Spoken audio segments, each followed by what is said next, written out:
नमस्कार. आज आपण जरासुद्धा साबुदाणा न भिजवता न शिजवता कोणत्याही प्रकारची पूर्वतयारी न करता अगदी 1-2 वर्ष टिकणारे उपवासाचे साबुदाणा बटाटा पापड कसे तयार करायचे हे पाहणार आहोत. पापड पहा, मस्त असा दुप्पट तिप्पट फुललेला आहे.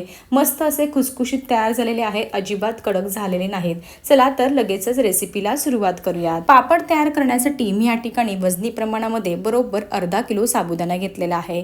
आता आपल्याला सुरुवातीला हा साबुदाणा एका मोठ्या कढईमध्ये काढून घ्यायचा आहे आणि मस्त असा फुलेपर्यंत खमंग असा भाजून घ्यायचा आहे. साबुदाणा जास्त मोठ्या गॅसवरती भाजायचा नाही, एकदम कमी ते मध्यम आचेवरती भाजून घ्यायचा आहे.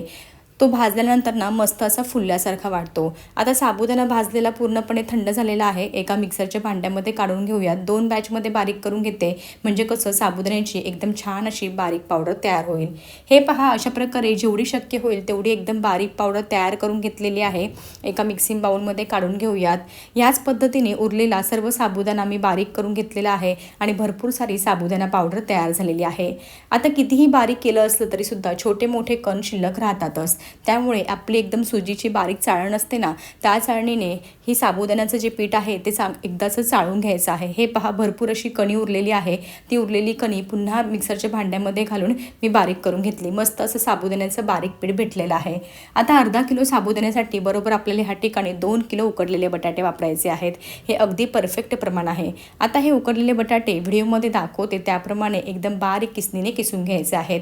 लक्षात ठेवा, बटाट्याच्या मोठ्या मोठ्या गाठी अजिबात शिल्लक नाही राहिल्या पाहिजे. एकदम बटाटा बारीक किसणीने किसूनच घ्यायचा आहे. अर्धा किलो साबुदाण्यासाठी 2 किलो उकडलेले बटाटे वापरा, हे अगदी परफेक्ट प्रमाण आहे. सर्व बटाटे मी चांगले असे किसून घेतले आणि चांगले असे मॅशसुद्धा करून घेतलेले आहे, जेणेकरून काही मोठ्या मोठ्या गाठी शिल्लक राहिल्या असतील तर त्यासुद्धा चांगल्या अशा मोडून निघतील. सर्व साबुदाण्याचं अर्धा किलो जे आपण पीठ तयार करून घेतलं होतं ना, ते सर्व साबुदाण्याचे पीठ घालून घ्यायचं आहे. 2 चमचे लाल तिखट घातलेलं आहे, चवीनुसार मीठ घातलेलं आहे, एवढंच घालायचं आहे. याच्या व्यतिरिक्त काहीही घालायचं नाही, कारण आपण हे उपवासाचे पापड तयार करत आहोत.